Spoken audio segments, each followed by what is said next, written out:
I'm so happy that I was asked to do a video for this wonderful kit. It's La Sylphide, and there are two versions. La Sylphide is actually a ballet that Marie Taglioni created in 1832. Her father was a choreographer and a dancer, and he actually choreographed it for her specifically. She was one of the first dancers to actually go up en pointe, which means on her toes, and made that part of her entire experience. She was very graceful. She was one of the superstars of her generation and created many ballets. And I love that this costume is inspired by that role that she created. It basically is a fairy. It's a woodland fairy. And the Carmel shop has created this gorgeous, gorgeous costume, both for Adelina, the KPM, and for the Rohmer, and for the Huret on the resin body. So this is just a wonderful, wonderful project. The video is going to be specifically for Adelina, but the project is almost identical for both kits. The only difference, and it's a very minor difference, is that Adelina does not have a center seam, and the Rohmer and the Huret version does have a center seam. So they are different patterns. They've been sized specifically for each one of these dolls. The Huret, this pattern works for both the Huret and the Rohmer, but this is specifically sized for Adelina for that KPM reproduction by Carl Armstrong. So it's a wonderful, wonderful costume. It actually has a pair of underwear, bloomers, which dancers would have worn at this period for modesty. And then this very, very full layered tulle skirt that's been decorated. I think this is so clever of them with these gold Dresden stars. And the Dresden stars actually show up on the streamers of her floral arrangement, her bouquet, as well as on her wings. And these wired wings are just really, spectacular and fun. And they feature the Dresden stars. And then these gorgeous paper roses that are on her headdress and on this shoulder ornament, and at her waist as another floral ornament. It's a great project. It's really quite simple. I think that you're really going to enjoy it, and it's lovely to see them in these costumes, especially around the Christmas holidays, because they remind me of a Victorian fairy that would be on the top of a tree. So I hope that you enjoy these. I certainly did, and I wish that you have a very great holiday season. I'm not sure when you're going to be seeing this, but I wish the best to you and yours. Thank you.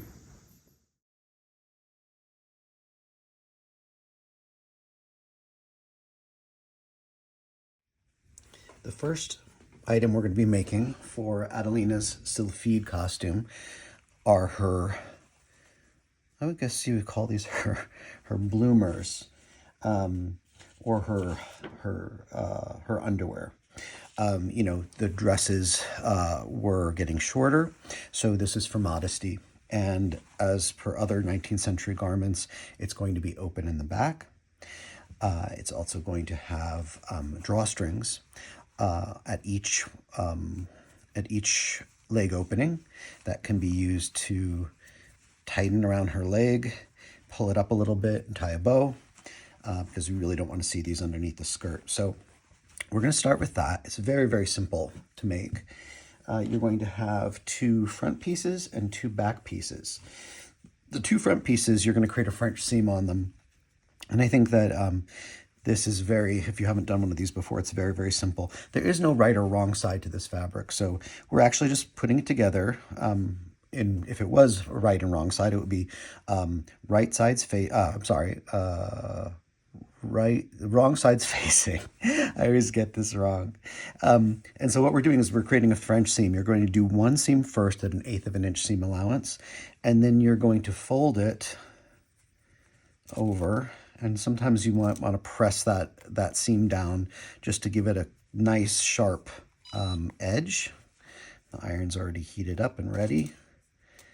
And then what we're going to do is we're going to sew this, and I'm not going to do this all right now, but we're going to sew this then with a 1/4 inch seam allowance. And so basically it creates that enclosed French seam for strength, which is what we're looking for.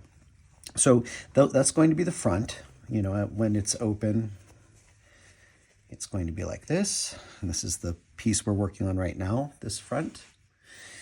And then what we're going to do on the back, again, on what we would call the wrong side, we're going to create a very narrow hem at the back opening, such as shown here. Here, and Leo has, or one of the artists at the Carmel Doll Shop has done a beautiful, beautiful job stitching this with the machine. But again, you know, I like to do it by hand. So you want to make sure that you have, you've got two mirrored sides to this, you see? So this is our right side. So what I've done, you have a mirrored side. What I've done is I've turned this over about 1/8 of an inch and I've pressed it. And then I'm just going to turn it over. I'm not going to even use pins. I'm just going to do a very quick, not quick, but simple. Nothing should ever really be quick, right? I do a really simple little turned hem here. You know, it's about 1/8 of an inch. You can make it rolled. You can do whatever you want, but it just needs to be narrow. So we're going to continue doing that all the way up. And I'm not going to do all of it for you because it'll take forever. And we've got to move on to other parts of this garment. We're going to do this. Okay, so you see how that's basically making this little turned opening here.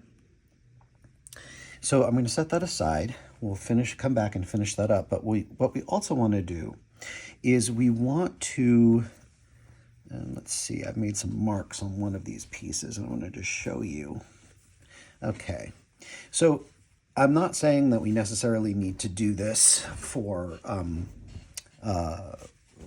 until we've actually done this seam, but I want to just show you something.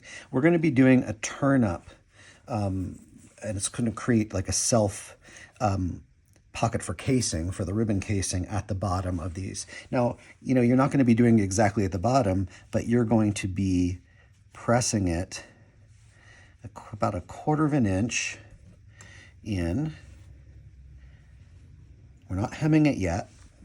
I'm going to do 1/4 of an inch. Then we're going to do about 3/8 of an inch. Now, the reason why I'm doing this now is that it just makes it easier to deal with. And, you know, I will say what I probably will be doing is I'll be doing a French seam on the, when I seam together this side. This is our right side, that's our right side. I'll be doing a French seam on the sides. But it's always really, well, I think it is. I think it's always good to like press a little bit before you've actually done that, because what we're going to want to do is when we stitch this together, we're going to be leaving this open. So this little space here, and I'll draw it with a friction so you can see, you're going to be doing a seam that's going to be doing that. And that's going to leave a little opening for your channel. So when this is stitched together, you're not going to have, you're going to have an opening so you can slip in your thread. And I'll show you, or your ribbon. I'll show you that when we get to it. So I'm going to finish this side up. I'm going to sew together the back. And then the next thing we're going to be doing is we're going to be sewing the long sides together with a 1/4 inch seam allowance. And I stand corrected. We're not doing a French seam on the side. We're only doing it with a 1/4 inch seam. So what I'll do is I will finish this front French seam. I will finish the, I'll finish the back opening hemming. And then I'm going to put them together, right sides together. This will be our right side. Right sides together, and I'm sewing this together with a 1/4 of an inch seam allowance. I am stopping at this point. So we're just going to leave that open, and then we're continuing to stitch down here. And again, that's for our channel. It'll make more sense when you see what that's going to look like. So I will come back when we're ready to do one of our channels and show you the next steps. So I've done a couple of things. I'm actually going to turn this inside out and take you through it step by step. What we have done is we have taken the back pieces and we've whipped them together about 3/8 of an inch, 1/4 of an inch from the bottom to the top. So you seam them together like that. And then we have seamed together the inside opening, 1/4 of an inch. And you're going to see that I've been pinking this. You're going to want to press these seams open because we want our ribbon to pass through this channel easily. Now in the instructions, that probably will be corrected. You do not want to hem and then to close this up yet. And the reason for that is you want to keep this channel open. So, you know, if you were to sew them together, you wouldn't be able to pass your ribbon through. So what you want to really be doing is creating sort of like this little pocket here. You've already created your little opening, and that's where the ribbon's going to go through. So what, one thing I did skip, and I apologize for that, is that you have seamed the long sides together with 1/4 of an inch. You have sewn them to the point where you're going to have your opening, and then you've left that open, and then you've continued sewing all the way to the bottom. And then once that has been done, I've actually pressed up my seam allowance so it's straight all the way across. It's easier to measure that way. I'm just folding down the first fold, and I'm seaming that together, but you could do it however you want. And then I'm going to fold it. So we had our 1/4 inch fold. This is our 1/4 inch. Then we had a 3/8 inch, and I'm going to pin that in place. And sometimes you can even press this open just to make it a little easier for your ribbon to go through. It's not going to have any issues, but it can sometimes be a little bit neater. So let's just do that really quickly. Let's do that here. Just a little bit of it, give it a little touch. And so basically we will fold this over on our pre-press line, and we're going to pin it in place just to keep it in place. And then we're going to sew with a running stitch very close to the top edge of that fold. So you can see, you know, this isn't really, I guess this isn't really a true running stitch. I'm having smaller stitches on the outside of the piece, and slightly longer on the inside, but that's just like a little running hem stitch. You know, you just want to make that nice and clean. And then once we've done that, give it a good press, we're going to whip on the lace. Now the instructions say to whip on the lace before, or they say to hem, whip on the lace, and then close up this inside seam. But we're not going to want to do that because, again, we want that channel here on the inside so the ribbon can pass through. So what we're going to do is what I did was I cut a length of lace, and we're going to whip it. At the starting point, I folded it back a little bit. I pinned it around, and then when I got to that fold, I had a little bit, maybe like 1/4 of an inch over. And then I whipped it all along the edge, opened it up, and just sewed that little seam closed here, or that overlap closed, and then I've given it a good press. So this is a finished leg. We're going to finish the other leg, but I want to show you how we will do our ribbon. Now I'm just going to go back to the instructions and see if there's an exact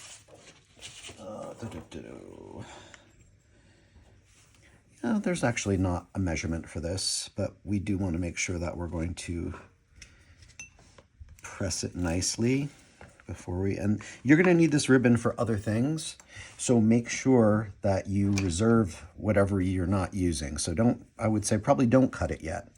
So what I do is I take a large-eyed needle and a blunt needle. It should be blunt. I'm going to put this through, and this is where our little channel comes into play. Oops, it's on the outside. Feed it through, and you're going to continue to feed it through. If you come into some sort of little resistance, just give it a little bit of a wiggle and it should come through that channel. There we go. Oops, we don't want that. Hold on a second. Let's just pull this out and make sure that we're working this into our next little channel here. Come on. There we go. Okay. I'm just going to continue to pull that through. Make sure that your needle that you're doing this with is blunt, because you do not want it to go through the silk. You want it just to glide through. And there may be a little bit of adjustment you might need to do. Let's see here. Great. So we have our little channel. So what I probably would like to do is just, I'm going to compare the length here. And it looks like it's actually pretty close. So I'm going to cut this, and I'm going to miter cut 2 ends. And so now you can see, I'll give this a little press too, just to make it a little cleaner. You know, you can make these as long as or short as you want, but you want to make sure that you've got enough so you can pull it up and tie a nice bow here. So that is the drawstring, or rather the channel for the bottom of the legs. I'm going to finish up this leg, and then I'm going to come back and run 2, within the seam allowance, run 2 lines of gathering stitching all along the top of the waistband, or rather the waist. And then we're going to prepare our waistband, and I'll show you how we sew that together. We've cut a waistband out of the silk. And this is a little bit different than your instructions, but what I like to do is turn in the seam allowance and press it on one of the long edges. And then we're going to align several points with this. We're going to line the center of the waistband. I forgot to mention, we've done, within the 1/4 inch seam allowance, we've done 2 rows of small gathering stitches across. So what I'm doing is I found the centers. I found the center of the waistband. I found the side, accounting for 1/4 inch to hang over the edge, because we're going to be turning that in and sewing that in place. But I'm going to pin it here, and then I'm going to do the same thing on the other side. Align that side of the side edge of the waistband and have this hang over about 1/4 inch. So the reason why I'm doing this with this quartering is it kind of helps you to determine how much to pull in, and also to pull it in equally.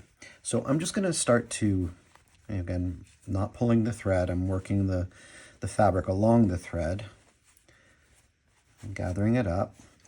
You know, you can do a little bit more than you need to, which is probably, I need to do a little bit more at the end, because what you're going to do is then you're going to, you have a knot at this end of your gathering, and this end is loose. You're going to actually then start to distribute your gathers.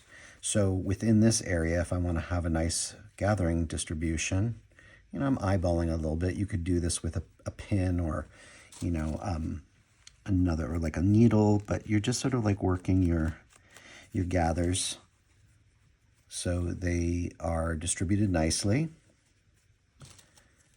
And you're pinning that along. We're going to do that all the way along the edge, so you can sort of see, you know, here we've got a lot more here, but we can gather them, or rather distribute them, so they're nice and even. Well, this probably could be a little bit more even, but just for the example, I think you know what I'm talking about.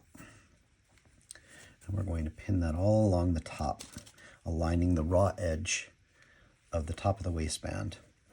So then what we're going to do is we're going to sew this together with a 1/4 inch seam allowance. We're going to tuck in our edges and align them with our openings, our back openings, and we're going to bring it over, and we're going to slip stitch it down on the back. I'm going to show you, because I don't think we need to really see that in many different steps, but this again was done by the Carmel team. So such brilliant seam machine sewers. What they've done was they've sewn it in position, they've tucked it in, and then they've basically top stitched it in place. But what we're going to do, and you can do it this way, there's no set way of doing it. What we're going to do is we're going to sew it together with a 1/4 inch seam allowance. We're going to turn it over. We've already have that pre-pressed edge, and we're going to slip stitch it along this edge. And then we really should have, we should try it on Adelina. I think one thing, just so you know, when you're dressing your dolls or you're fitting your dolls, you always want to do it over their appropriate underthings. Now, in this case, she's just going to be wearing her bloomers. She doesn't need a chemise, she doesn't need the corset. But if you want her to wear the corset, that's fine. I'm sure that the ballet dancers at this time probably wore some sort of a waist shaper under their costumes, which must have been really awful when you were being very strenuous. But my suggestion would be just to have her in her bloomers alone underneath her ballet costume. So again, just pulling this in and pinning it in place. And then once that waistband is done, we're going to give it a good press, and we're going to try it on Adelina, and we're going to locate our thread loop and our hook. And then we are done with the bloomers. We'll show them to you in the next step when she is dressed, just so you can see how she wears them. So look at her pretty bloomers. Once her skirt is on, or her costume is on, you can determine how far up you need to pull these, but the little drawstrings with the satin ribbons are very, very pretty and feminine.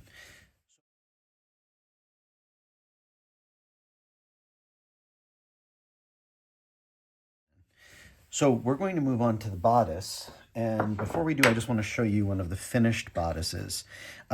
Just please note that for Adelina's, there will be no center seam.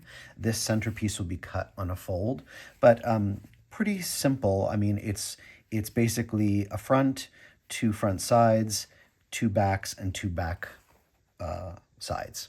And I'll show you how that gets put together here. We've got our front piece. You're going to cut one on a fold from your fabric, and you're going to cut one on a fold from your lining, and then you're going to cut 2 side fronts from your fabric and from your lining. And you're going to cut 2 backs from your fabric and from your lining, and you're going to cut 2 side backs from your fabric and from your lining. Now, just note that these are the edges that need to go together. It might seem a little odd, but they need to be eased in. I've taken the liberty of doing one of the backs just to show you, and before I get into the side panel, I'm just going to say with each one of the backs, you're going to be, with right sides facing, you're going to be sewing your lining to your back along the back edge. And you're going to be pressing that open, turning it over, and then you're going to be treating that as one piece of fabric. That actually is going to encapsulate and give strength to the back opening. And then you're going to very carefully pin this together. You need to sort of stretch it, ease it a little bit. If you want, you can take tiny little notches, but I think the fabric has some give to it, so it should be pretty easy for you. And then once that's sewn together, and I would recommend sewing all of these seams with a running back stitch, because this just needs to be extra strong. If you're using your sewing machine, just use a small stitch. And then before you press it, I would overcast that edge. So I've done the same thing with the front. You can see it's sort of that same concept where it is a running back stitch. It's been overcast and it's been pressed to the side.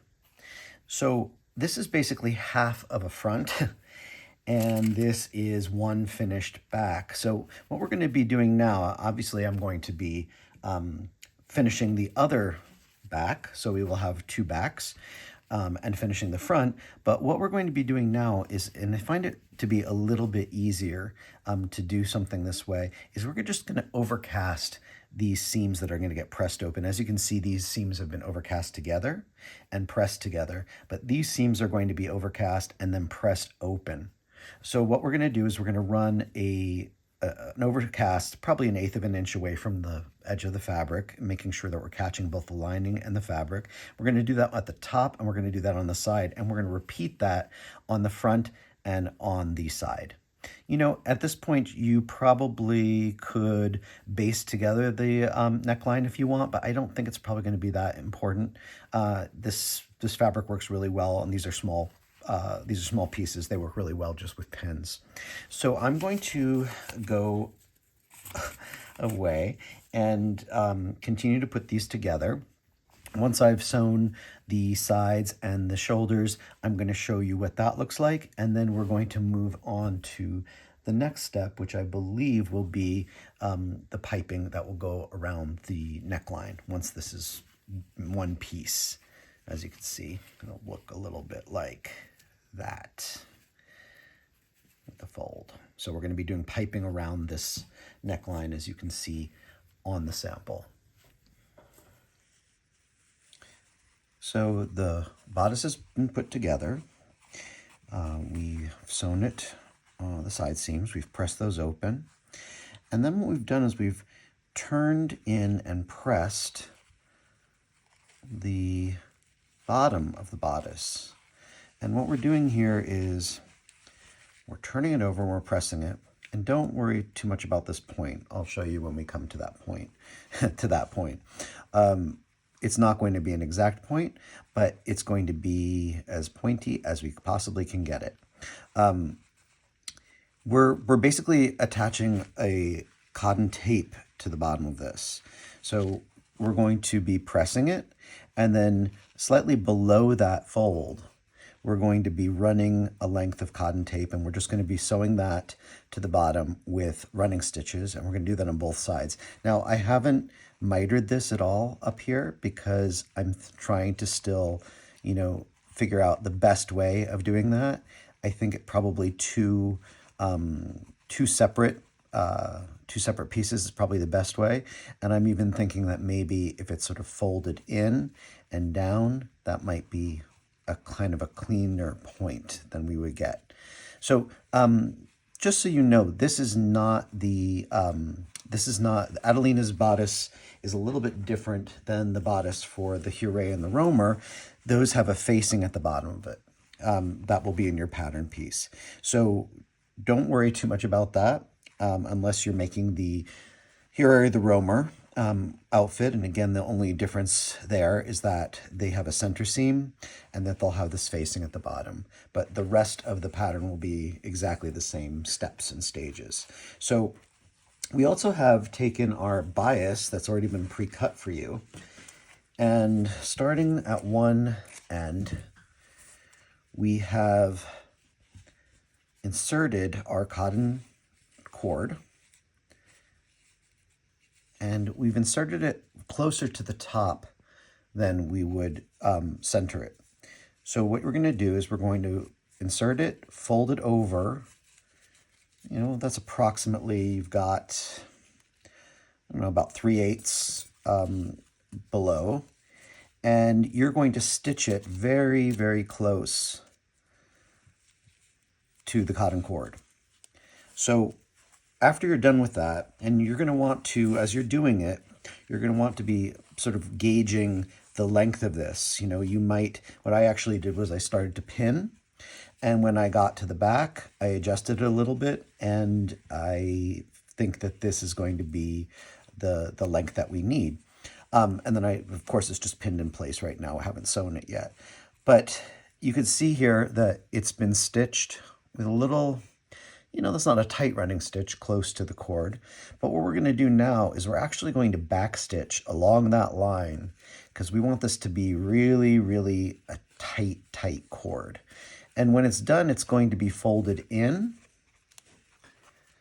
And then we're going to fold in our seam allowance, and we're going to slip stitch it only to the inside of the lining.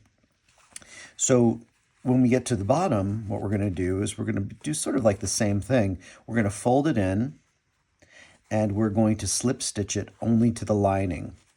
So you just make sure that you're not catching any of the outside silk. You want this all to be contained inside, and you don't want to see any of that tape from the outside. So it's going to be kind of like that.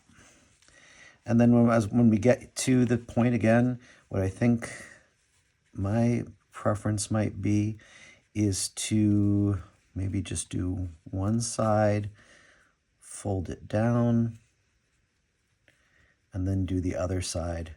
So you're going to have like a little bit of a squared off point there. You see that? You know, I think if you were to do the with the facing, you're going to get a much sharper point, but because her bodice is a little bit smaller than the Rohmer or the Huret, you need a little bit more control over it.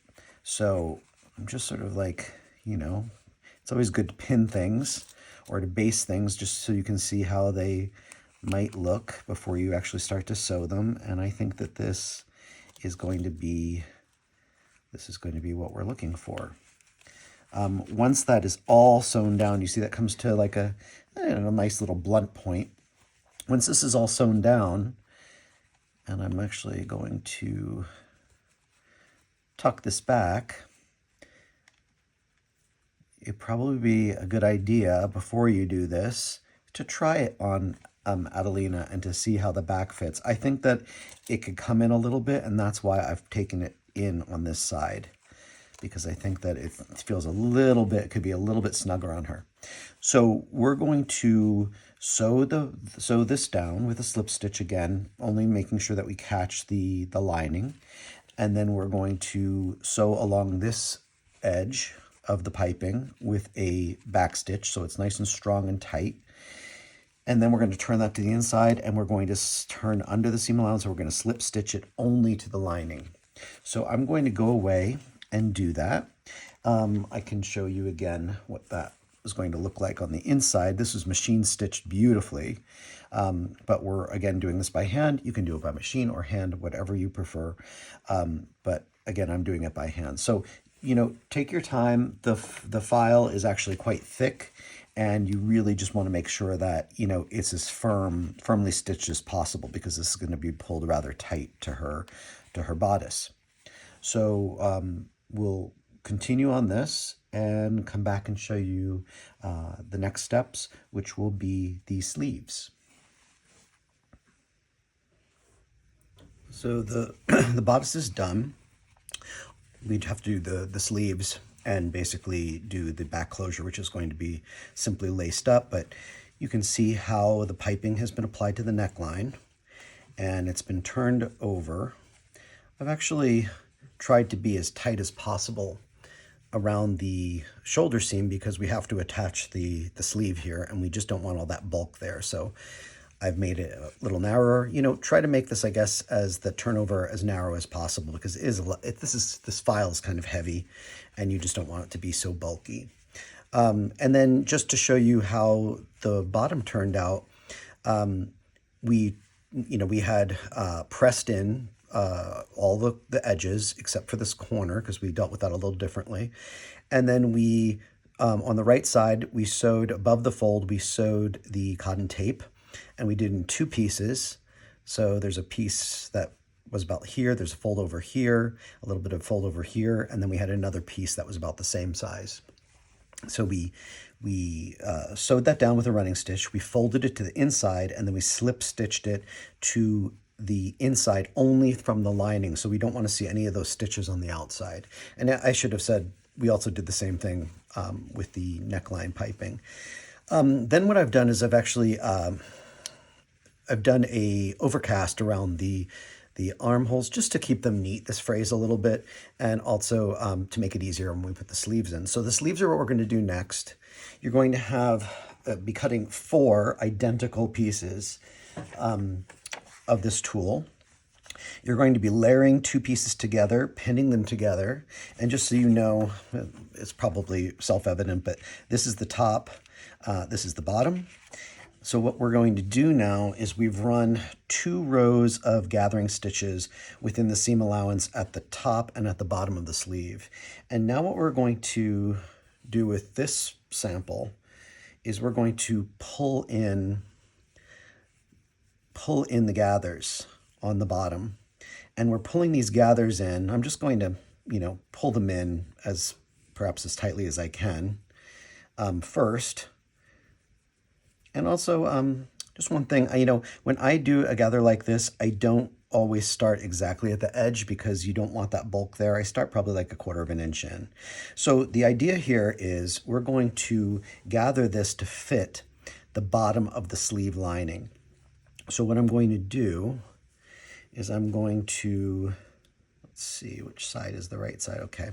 Again, there's no right or wrong side, but I do have my, the tails of my gathering coming out on the wrong side because I like to have a little bit more control with them and not have them be against the fabric. We're going to pin this together. And I'm going to pull it up. It's pretty close. I'm just going to kind of loosely tie off the gathers here. If I can just get my fat fingers to work. Okay, we're going to do that. And then what I like to do, I also like to press, well, the iron's not on, but I'm going to press these gathers down, not all the way up, but just a little bit because it makes it much easier to sew them down, create a nice clean seam. And I'm also going to be, I don't know if the word's cheap, but I'm going to be thrifty and I'm going to try to use the gathering thread that I had cut off. If I can thread my needle, I've got these new tiny needles and it makes it impossible to see where I'm threading them, but they are really great. I'm going to thread this needle and we're going to sew this together along the bottom of the sleeve.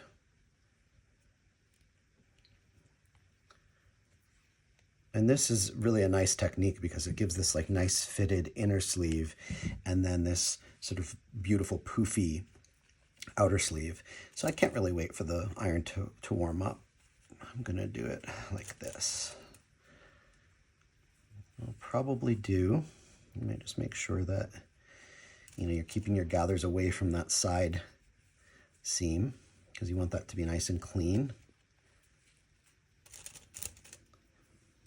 And this would be really fast if you were just to do it on the machine. But now I'm going to, using the 1/4 inch seam allowance, I'm going to run,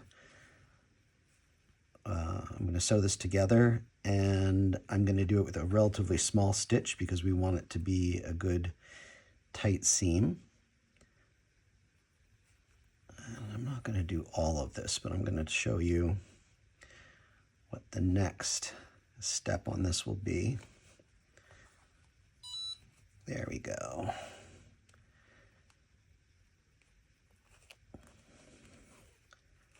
Okay, so what I like to do is just do a little bit of a press here, just to keep those gathers down, make it a little easier to keep everything together. I would actually do a running back stitch for this, but because of the time, I'm just going to do maybe halfway, and then I'm going to show you what the next step is. Okay, so I'm just going to pull these pins out. Just imagine that I've actually finished that. This is the inside of your sleeve. So what we're going to do, because this will help it lay really nice and flat, we're going to do a running stitch approximately a 1/16 inch away from this seam. And that's just going to keep everything sort of like in position when this folds over. And you can see that beautifully done again by the Carmel team in this machine stitched sample. So I'm going to go away and do that. The next thing that we're going to do, let me just refer to these handy dandy instructions. We're going to be gathering the top of the sleeve. Oh, let me just make sure I'm doing this right. Oh, no, we're not. Okay, I do apologize. I always ask people to read instructions, and here I'm not even following my own advice. So once this is sewn together and we've done our top stitching, we're going to place the right sides together like this, and we're going to sew this seam which is the inside seam of the tulle sleeve and of the cotton sleeve. And then we're going to turn it inside out. So basically you're going to have this two-layered, as you can see here, I don't know if you could really see it because it's kind of hard to see, but here's your inside lining and here's your outer sleeve, and it just has this wonderful sort of fullness and poofiness, sort of that romantic age. So I will do one. I will come back and show you what that looks like, but I want to finish this running stitch or back stitch first, and then do the top stitching, and then I will be back after that side seam is closed up, and then we'll show you the next step. So the sleeve has been sewn together across the bottom of the sleeve edge. We've run a little just running stitch about a 1/16 of an inch above that seam, and then we put right sides together and we have sewn it in one long seam across the bottom. And then just to keep it a little bit neater, I've basically just press these seams open. You don't have to overcast these because they're going to be hidden when you pull up the sleeve itself. So I'm just going to show you how lovely this is when it comes together. So you're going to match your side seam, and then you're going to take, if I could just find my pull threads. Actually, you know what? I'm going to pull these to the outside. Don't worry about this. You do it your way, but I sometimes just like to have, as I said, a little bit more control over the threads. So I'm just going to pull them to the right side, because what we're going to do now, I wonder, you can probably even, if you want to just get your gathers to be nice and even, you might even find the center of this top sleeve and the center of the lining, and you're going to want to mark that with a pin on the inside. Let's see. Okay, it's pretty much the center. And then what I'm going to do is I'm going to match those two, because I know that's the exact center, and that'll help us, very much like the panelettes, just distribute the fullness evenly. So we're going to pull up this top stitching. You can pull it pretty tight at first, or the gathers rather, because what you're going to do is you're going to align them, we'll distribute them nicely, and you're going to align your gathers with the raw edge, so it's raw edge to raw edge of the sleeve lining. So look how pretty that is. It's such a kind of like a romantic period type sleeve.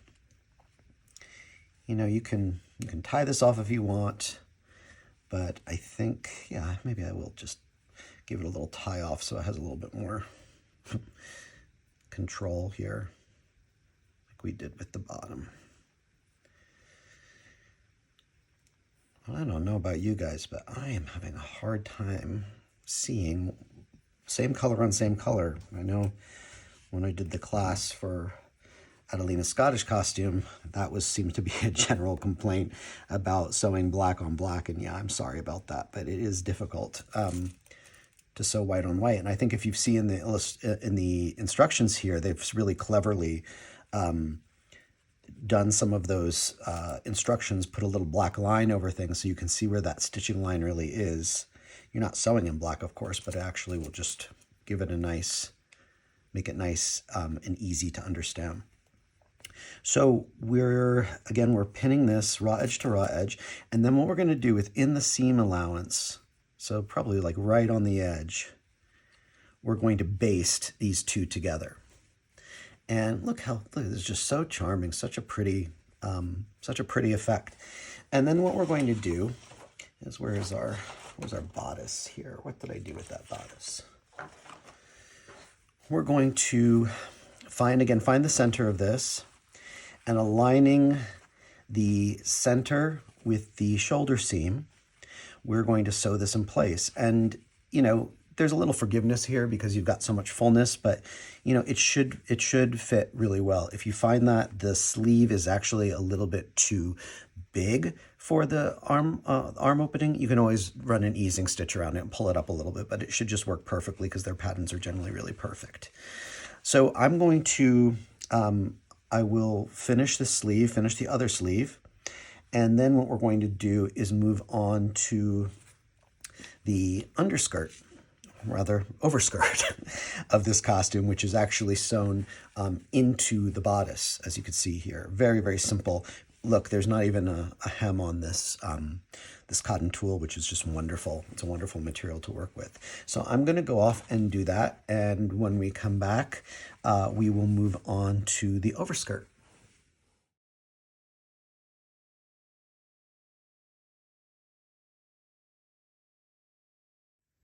So hopefully you're going to be able to see this, but this is the overskirt that will be attached to the bodice. You can see that here in the sample. What we've done is we've turned back the short ends 1/4 inch and another 1/4 inch and hemmed them on both sides. And then we've turned over one of the long raw edges, 3/8, and we've run a gathering stitch, 2 gathering stitches actually, 2 rows of gathering stitches, about a 1/16 from the top of the fold and then an 1/8 below that. So we're not going to gather those up yet because what we're going to do, and I don't know if this is really going to show on this camera, we're going to place some of these really wonderful little gilt stars that have been provided in these Dresden paper stars that have been provided in your kit. And, you know, there's no pattern for this. It's really just going to be your preference. But what I'm doing, just so you know, is I am gluing them on a piece of freezer paper or wax paper. The reason why I'm doing that is that I don't want them to stick. And I think that probably is like Angela D told me about freezer paper with cutting chiffon. It's really a great tool. You could probably even use it to cut the tulle pieces if you want. But I think that it's a great tool because it's not going to stick to the glue. So you could use maybe, let's see, if you don't have freezer paper, you probably could use, tin foil or something else that is kind of a non-stick material. So, again, there is no pattern for this. I think I'm just going to sort of place them meandering across like this. They don't all have to be equal distant. You can sort of cluster them. This is the part of this great project where you can actually sort of express yourself and have fun. And I really think these are just so pretty, and they look so charming when they're gathered up and they're on the doll. And we're going to be doing the same thing on the outer tulle skirt, as well as on the wings when we get to that part. But I just want to show you, again, there's no science to it. They're just sort of being scattered a bit. And this is Weehaw glue, which is wonderful glue. I think it's still available through the Doll Shop Boutique. It's really good stuff. It kind of doesn't dry immediately, so it gives you a little bit of a chance if you change your mind to move things around or reposition things. But I like it especially because it's got this little applicator, which is just so handy for doing small things. As I try to use a thread spool to glue this with. It's been kind of a long day, but so I'm just going to continue doing this, and I'm going to let it dry and make sure that it's dry and that these are on really well and glued down well before I gather. And then what we're going to do is we'll come back and I will show you how we're going to attach this to the underside of the bodice to create this little overskirt. So let's just get this done and I will be back. So we had prepared the overskirt, and on the wax paper, we had glued the stars on, let that dry. We had turned back the short ends a quarter, then another quarter, and hemmed them. And we had turned over the top 3/8 of an inch and run 2 lines of gathering. And then we've pulled that up. Again, there's no need to hem the bottom because the tool does not fray. We pulled that up to fit the bodice from this point to this point, and we've made sure that we followed, it's not going down as deep, maybe you could go a little deeper, but we followed the curve of the bodice, and we have slip stitched that, or rather, yeah, slip stitched that onto that cotton tape. In the case of the Rohmer, it's going to be going to the facing that you're going to be applying there, the Rohmer or the Huret. But we've attached that here and made sure that our stitches do not show on the other side. Now, one thing I'm going to say in the introduction that I just thought of is that you know, it probably is the best idea that before you actually fit your bodice to the doll, you know, even before you've put the skirt on, you know, I'm talking about this where these meet at the back, it's probably a good idea to set that aside until you've got your skirt done, because the waistband, I'm going to show you the skirt. This is there's quite a lot of bulk here, and you just want to make sure that the fit is good when it goes over or around that waistband. So I'm going to say that in the intro and maybe even in some revised instructions. But, you know, we really want to make sure that that's a good fit. Now, speaking of good fits, I think I probably have to make this a little tighter around her waist. What we're going to be doing now is we're just going to be looking at the waistband. It's exactly the same pattern that you used, but we're cutting it out of the cotton lining. We're going to wrap this around her waist. And you can do this in, you know, a couple of different ways. You could measure it, you could wrap it however you want to do it. So the way I think I'm going to do it, and I don't seem to have any pins here, so I'll probably use like a Frixion or something if I have a Frixion handy. Where's my Frixion? There you go. Okay. So this is not going to have an overlap. It's going to be, it's going to meet exactly in the center, and you're going to use a hook and a metal hook and a metal loop as closure. So I'm just going to make a mark here and a mark here, and I'm going to use that. See, you're cutting off quite a bit there. We're going to then cut this so it's approximately 1/4 of an inch on either side of that mark. And then, see, I have to make this a little tighter on her. It keeps coming open. Well, she's a ballerina, so she's super slim. I'll deal with that later.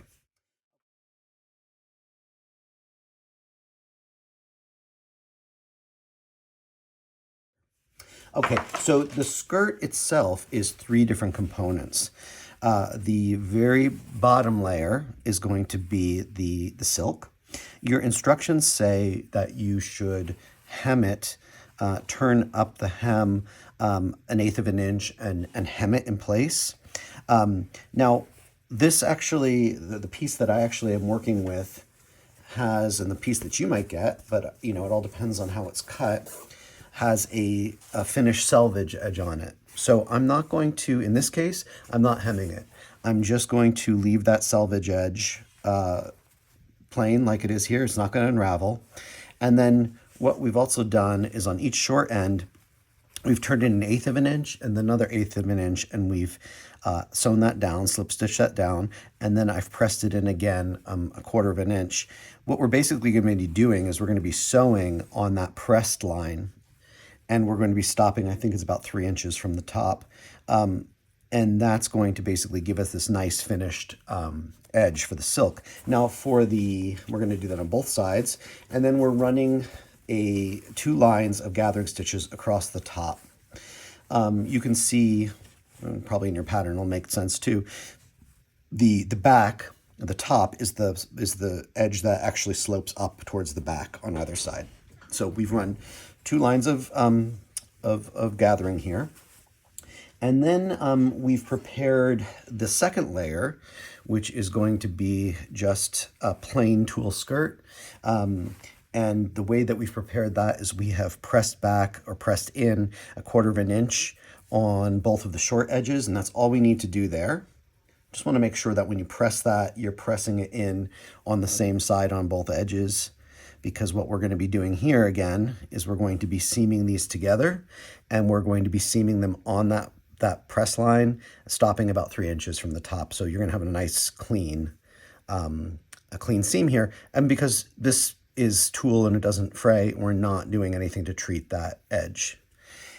So then the third skirt, and the top skirt, is exactly the same pattern and treatment as the second tulle skirt. We're turning back the both short ends by 1/4 inch, pressing them, but we have done the same thing that we did on the overskirt. We have taken these little, working on a piece of wax paper or freezer paper, we've taken our little gold stars and we have glued them and let them dry onto the hemline of this, or the bottom edge of that skirt. So you're going to get this really kind of pretty, scattering of stars, little glints of stars. These little Dresden stars really remind me of Christmas, sort of like you would see on Christmas cards, or on like, Christmas angels or fairies that go on trees. I really love them. I think this is such a pretty effect.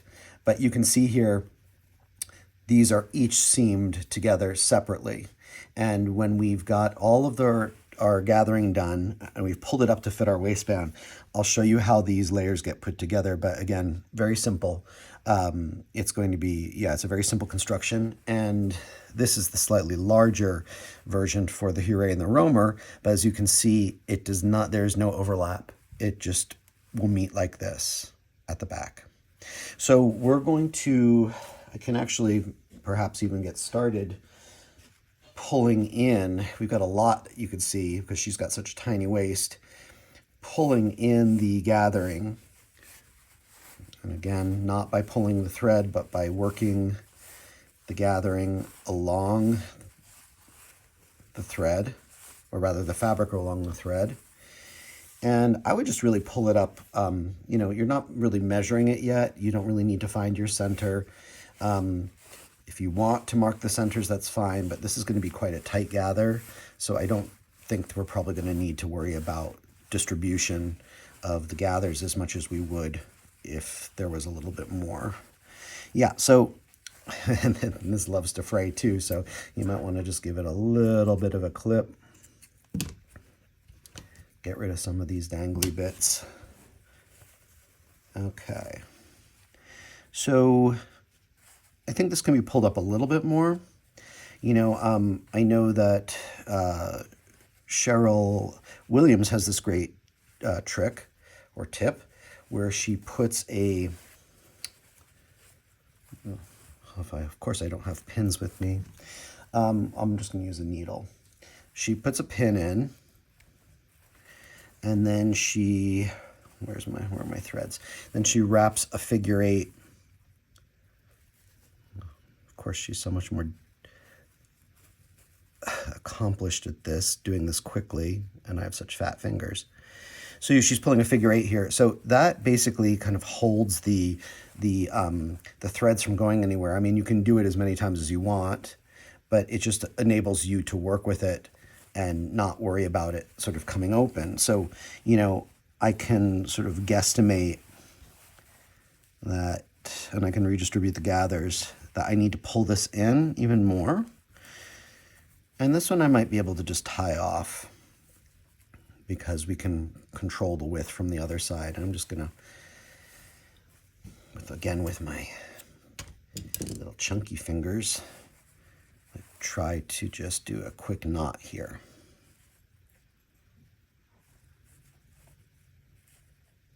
You know, doesn't have to be for strength. It's just to really stop it from moving around.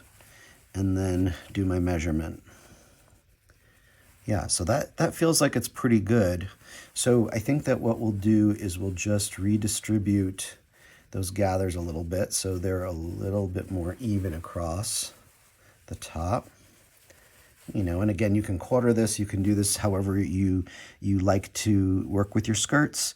But once that is done, and I'm, again, just for the purposes of demonstration, I think probably we want a little bit more distribution there. Yeah, that looks good. Okay, so I, again, will take it and I will press just the top. You know, all three layers are going to be aligned. All three skirt layers are going to be aligned and stab stitched together before we attach the waistband. So, you know, it really helps that you can get them, you know, very nicely together and keep them sort of as flat as you possibly can. And let me just like take another measurement here. You can always adjust a little bit of this as you go. This might need to come up a little bit. So that is going to be repeated for these steps with the gathering and the fitting are going to be repeated for the, look how beautiful and full that skirt is. It's so pretty. It's going to be repeated for both the middle layer of tulle. They're all identical pieces for the middle layer of tulle, and for the outer layer that has the stars applied to it. So I'm going to do that and then come back and then show you the attachment to the waistband. But again, have fun with these stars. You know, you've got enough to do with, you know, what you need to do. These are going to be used for the wings.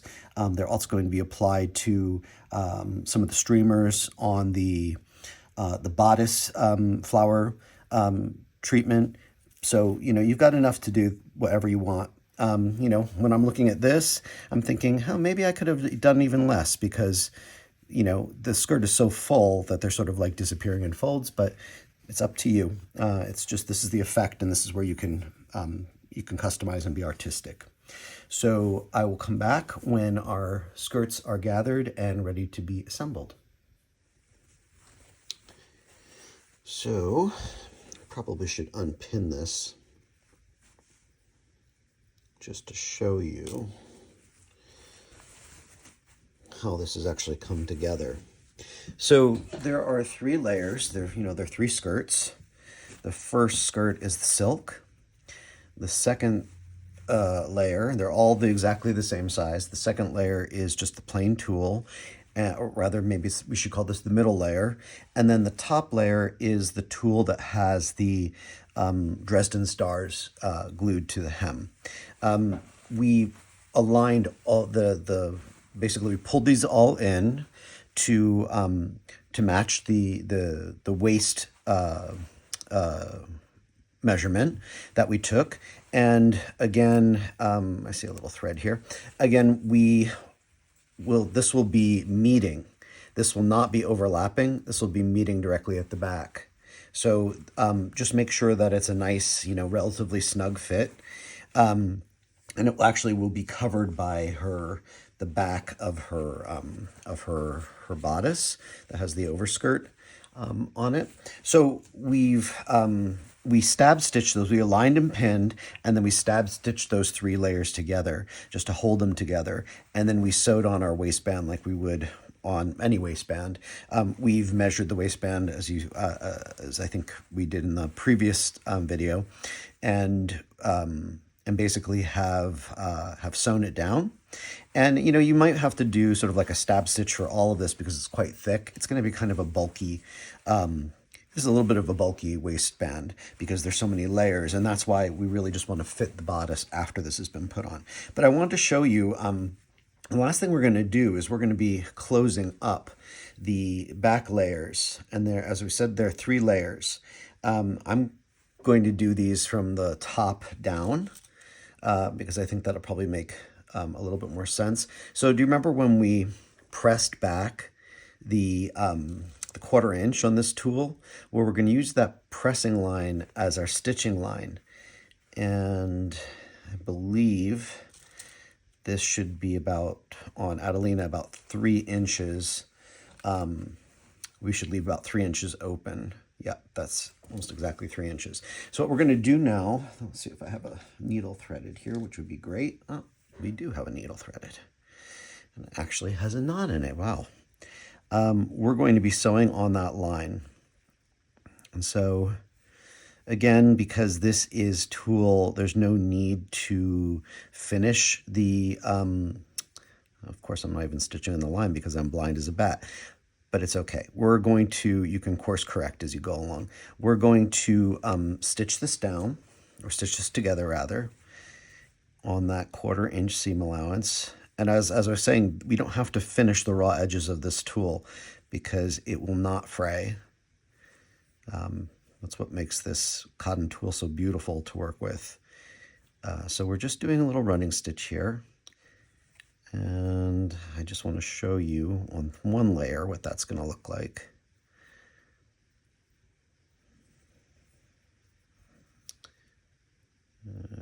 I'm not a Speedy Gonzalez with my hand sewing, but I am going to do this carefully, but maybe a little faster than I normally do. Okay. So we're going to secure that end, knot it off, and clip. Okay. So that will be our outermost layer. And you can actually, you can see the pressing line, right?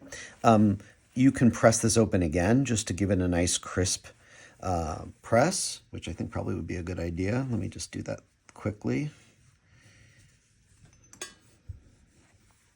Yeah. You just want that to be a nice flat seam.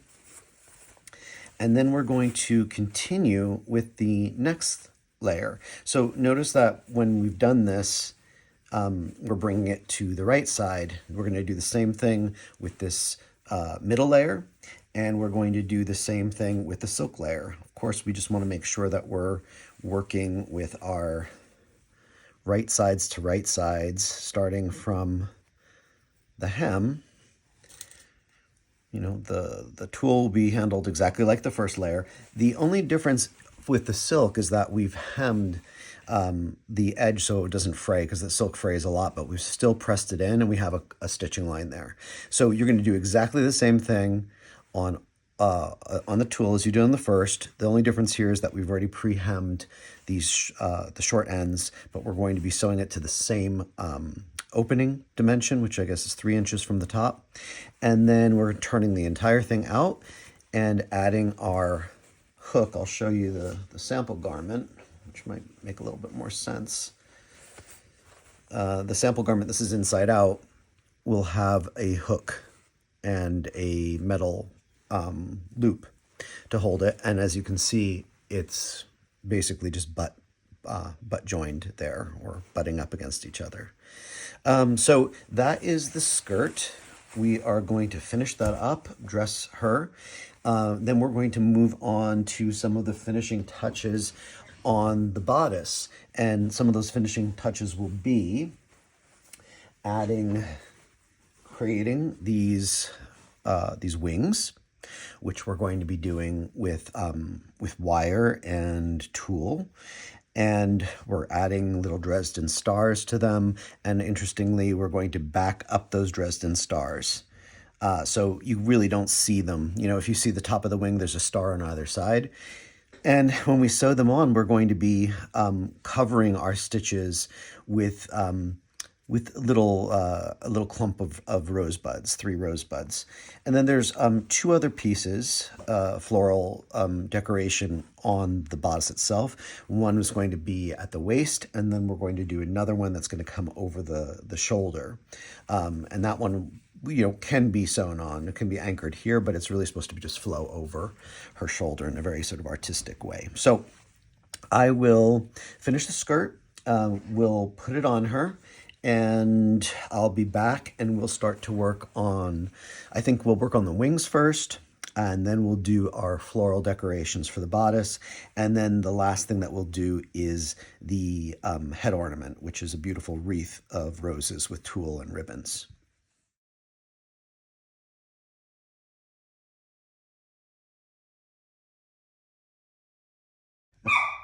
Apologies in advance if you hear a little dog barking in the background, but she seems to think that she needs to protect today for some reason. And that must mean that there's like a leaf blowing down the driveway. So we're starting to look at the wings, and I just wanted to show you the components. You're going to be getting two separate packets. They're each going to have identical wire.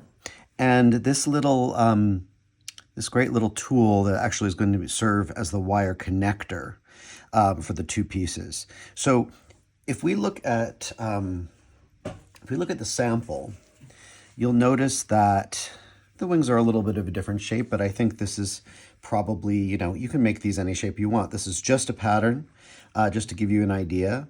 And once these are together and this is dry, meaning the attachment is dry because you don't want that pulling apart, you can really just have fun with them and make them, sort of flare out or come up a little bit, whatever you want. But what I was trying to say is that on this sample, you see that the roses are applied here, and I'm thinking that probably is intended to be a place where the roses will cover this attachment point.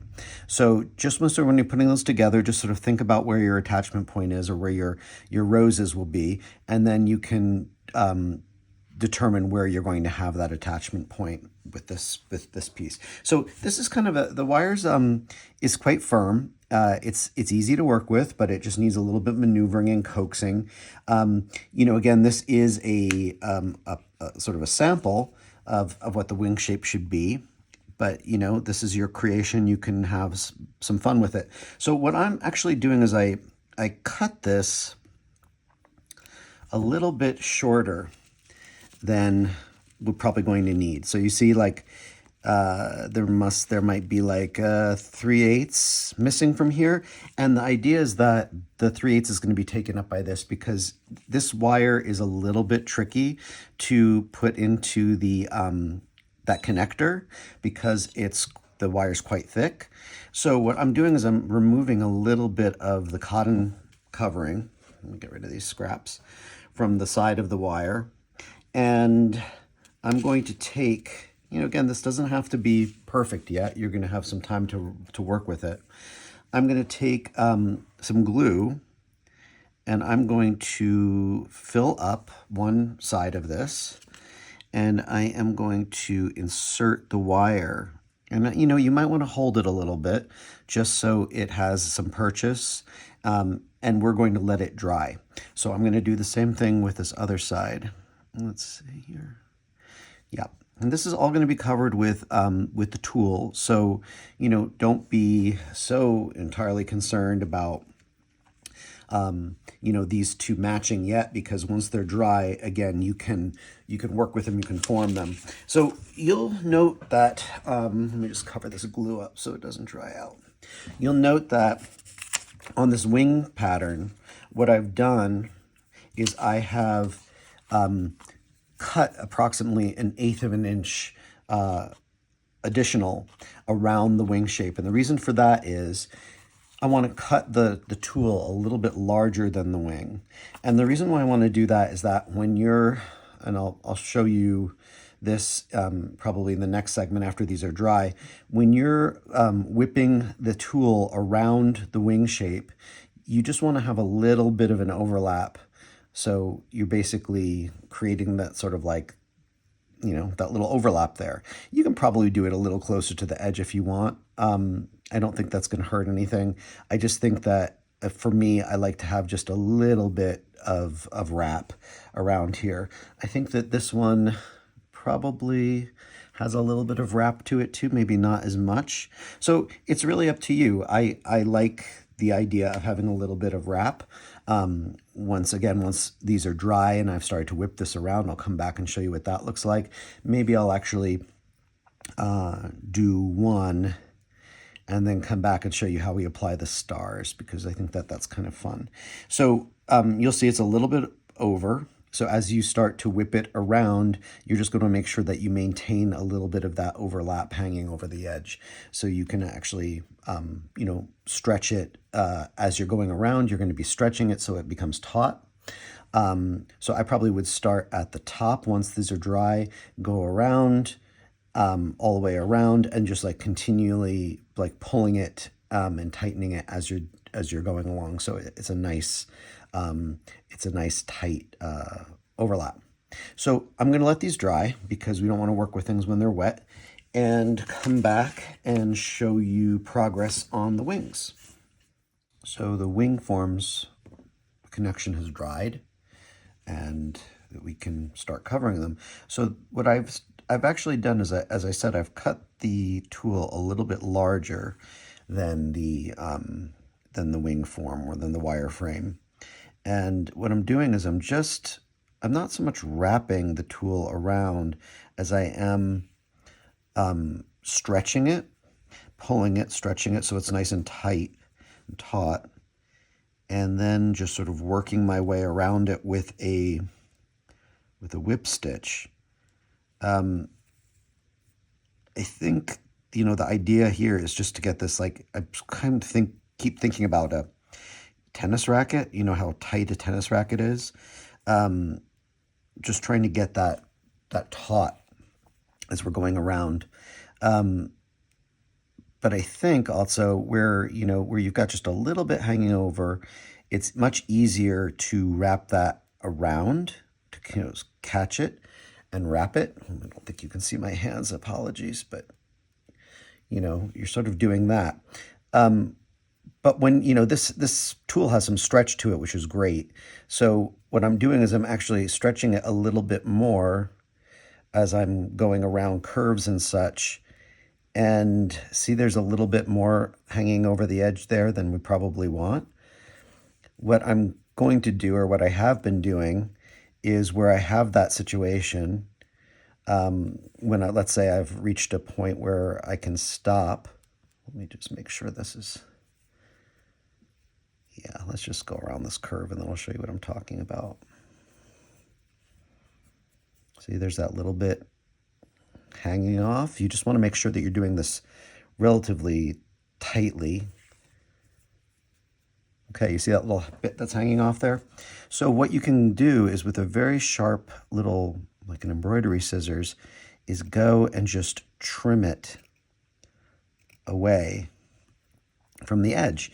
There's some little fuzzies there, but I think what I'm going to do after this has been sewn all the way around, and the instructions don't say to do this, but I think it might be a good idea, is I'm going to run like a little bit of glue around the back of this, just so it kind of secures the stitches, and we won't be that worried about them sort of coming loose, because this is taut now, and we just want to make sure that they're on there, that the tool is on there securely. And I think the glue will help kind of keep it from unraveling.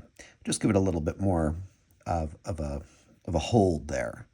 So I'm going to keep doing this all the way around. And as I said, look, you can really pull this and get it much more taut or tight as you're going around.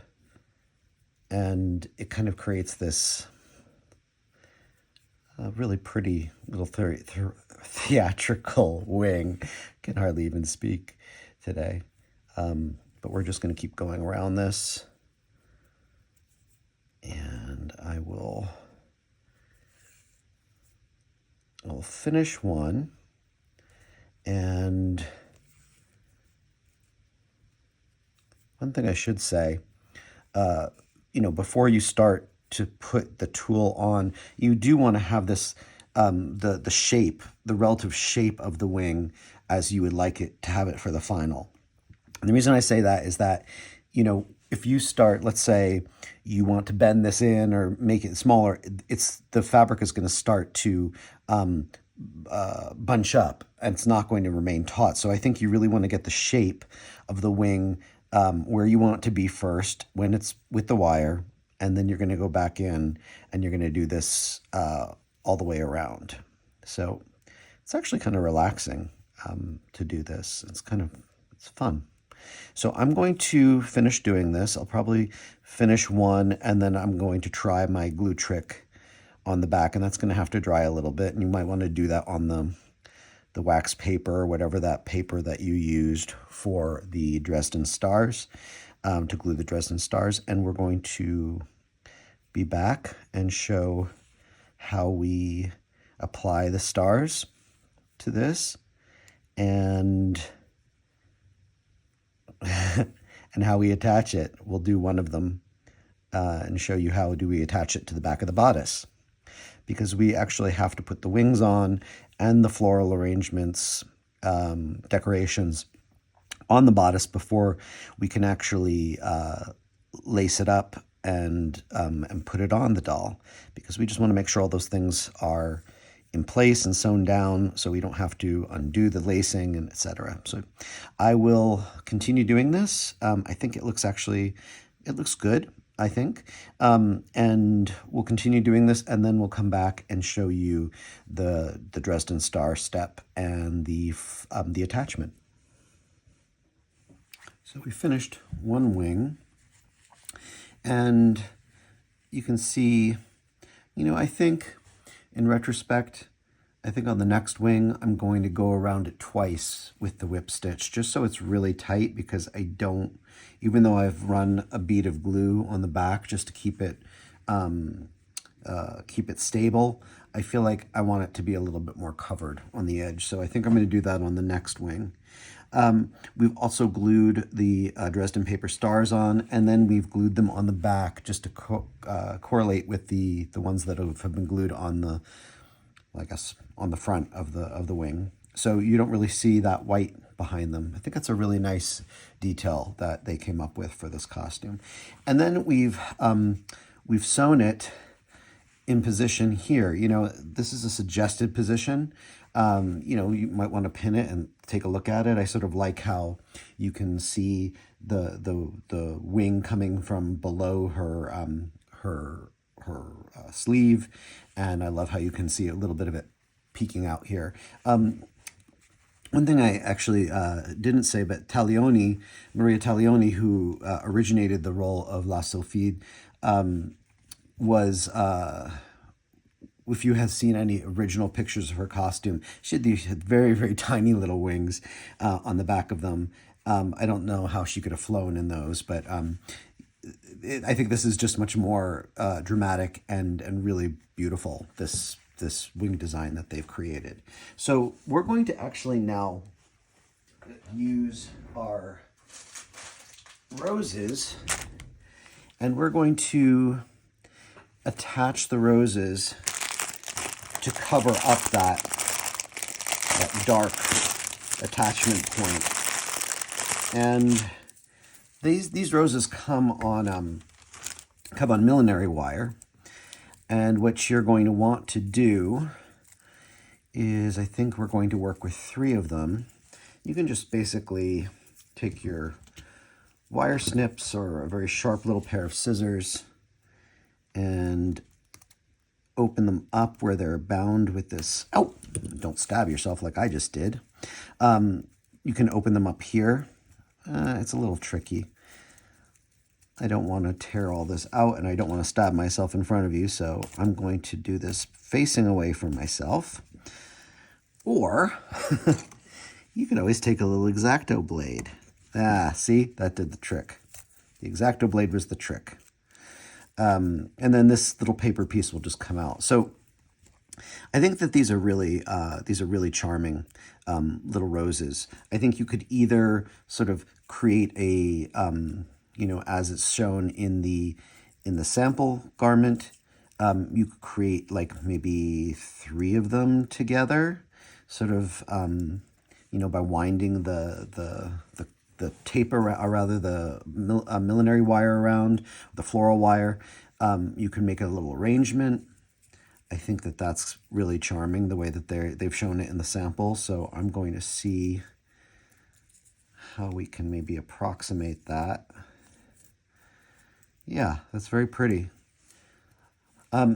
So what I'm going to do is I'm going to trim this with my wire cutters. Of course, that made them fall apart, but that doesn't matter because we've got another one here that we can work with. There's more than enough flowers for you in this kit.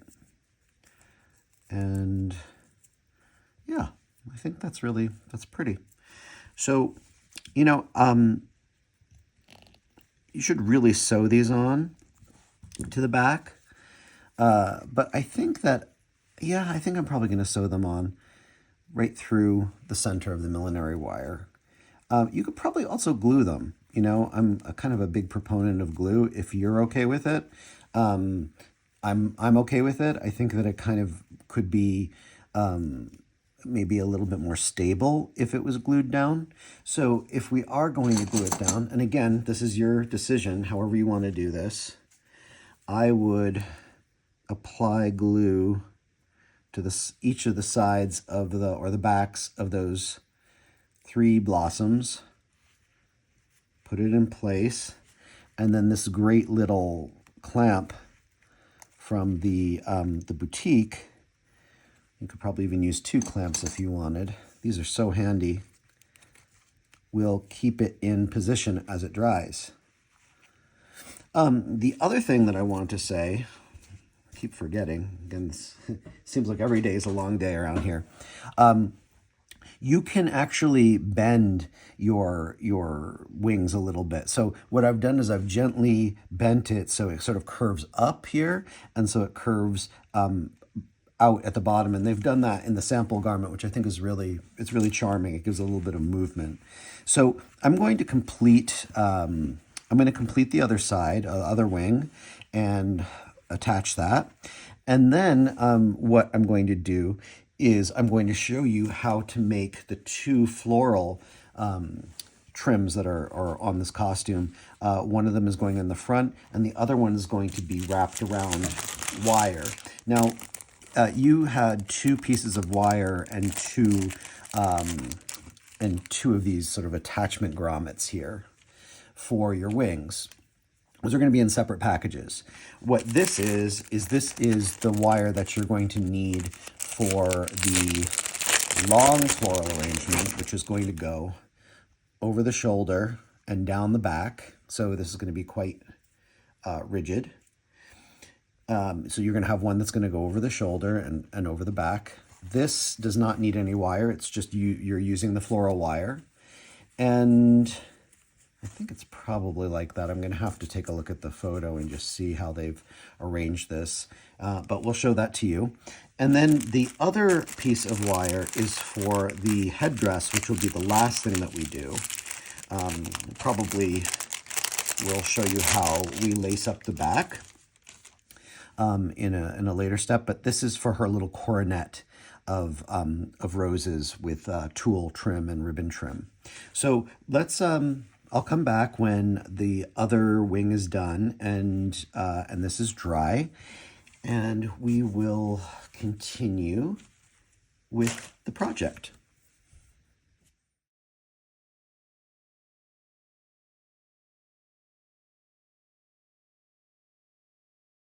So we're working on the floral decorations, and there are 3 decorations that you'll be doing. One is the headdress.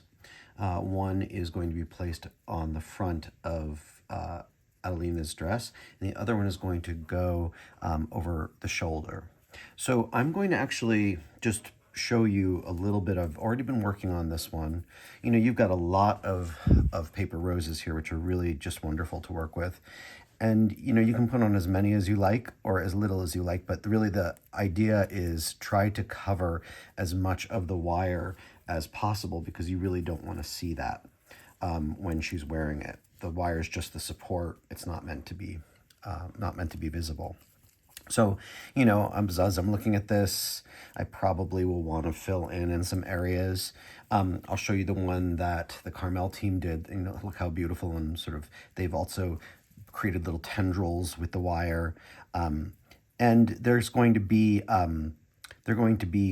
rosettes here. Now, when I was doing this, I realized I only have this much ribbon left, so I'm probably just going to do a bow and streamers on the headdress, on the wreath. But I've already done one rosette that will be on the front of this over the shoulder piece, and we've already completed this one. This one doesn't use wire. It just is basically using the floral wire to wrap around itself. You create a little streamer, and then you actually will place 3 of the Dresden gilt stars on there and glue them on. So I'll show you on the finished piece what that looks like. Well, for the Huret, the front ornament goes in the lower left side. I'm so bad with that, and that's going to be stitched on. And then I'll use the one that they've done, yes. And then this piece will actually go over the shoulder, and I think you really only need to stitch it down on the bodice right here. I don't think this is really going to go anywhere, and you just want to make sure that you've got enough freedom to sort of bend it and shape it as you want after you've dressed her. So one thing I also did want to say is I'm working on the Adelina's bodice, and I had recommended that you glue these flowers. Do not glue the flowers. I don't know what I was talking about. As you're putting this on here and lacing her, it's going to get tight, and it's going to need to stretch a little bit, and glue will just pop right off. So apologies for that. I hope you haven't already done it, but we will not be gluing those flowers. So the last piece is the coronet, and Adelina has a sort of strangely shaped head. I don't know if you noticed this. She has sort of like she has this bun here in the back, and I think for the Huret and for the Rohmer, you know, a coronet will fit very differently on their heads, to sort of sit on top of their heads. You could do the same thing for Adelina, but I like the idea of actually sort of going under the coronet a little bit, just to keep it in place. So we'll do it this way for her and see how it works out. But for the Huret and for the Rohmer, it's going to just be more of a sort of an oval shape. So what I'm basically doing here is exactly the same thing that we've done for the other floral arrangements, just taking the millinery floral wire, and wrapping it around this. So once that is entirely done, we have to put some more here. Once that's entirely done, what we're going to do is we're going to take a length of tulle, and this might even be too wide. Excuse me. I think that this might be about an inch. Yeah, that's about a little bit under an inch. And we're going to gather it loosely through the center, and probably just, you know, press it a little bit just to hold those gathers. And then we're going to sew it to the inside of the coronet. So it basically is like a little bit of a frill that you're going to be seeing there. It's really charming. And then we're going to be putting our bow and streamers on the back. So I'm going to continue to do that and come back and show you what the dress looks like when she's wearing it, or the costume, and when it's laced up the back. We're not doing eyelets in this case. We're just lacing it with a, you know, heavier piece of cord or any sort of ribbon that you have. I don't believe that that's really provided in the kit, but that's the idea. So I'll be back and show you the final ensemble.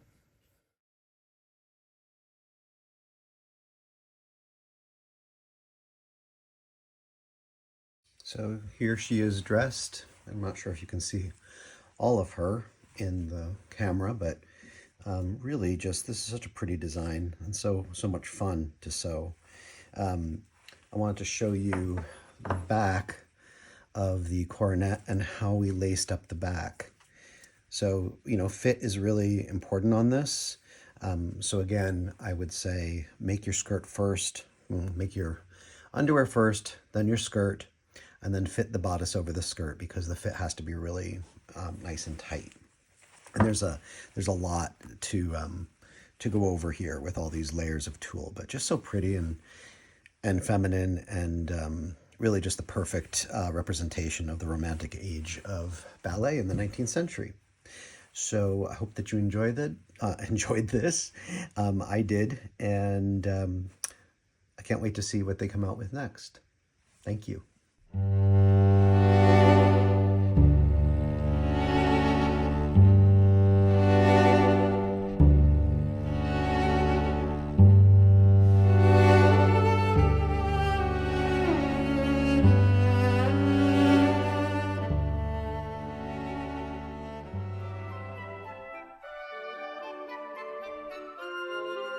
Remember to like, subscribe, and hit that notification button.